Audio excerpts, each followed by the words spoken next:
Od študijskega krožka podeželskih žena Predmeja se lahko naučimo, kako izreči dobrodošlico in kako predstaviti lepote svojega kraja.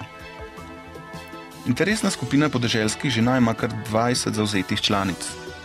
Po njihovi zaslugi je Predmeja lepša, kot je kdaj bila, prebivalci in obiskovalci pa so dobili priložnost spoznati, kako se je nekdaj tu živelo. Začelo se v okviru programa celostnega razvoja podeželja in obnove vasi, ko jih je animatorica, etnologinja Irena Velikonja, domačinka po rodu, povabila na sestanek in jim predstavila svoj program.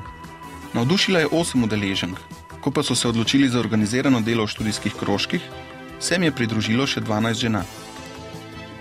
Ob učenju so se zbirale vsakih 14 dni, ob delu in pogovorih pa še pogosteje.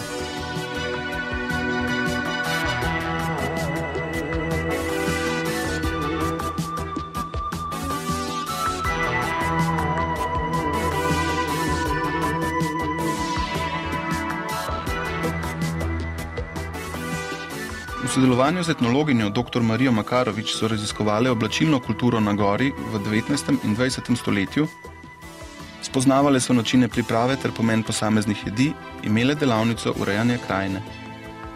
V okviru študijskega krožka so uredile gradice na najbolj izpostavljenih točkah v vasi. Sodelujejo na prireditvah društva Gora, pa tudi pri vzdrževanju turistične učne poti, ki obkroži vas tako, da je vanjo vključena vsa tamkajšnja turistična ponudba. Članice krožka obiskovalcem prikažejo klekljanje, peko, sirarstvo. Da bi lažje navezale stik z gosti iz tujine, so se začele učiti italijanščine.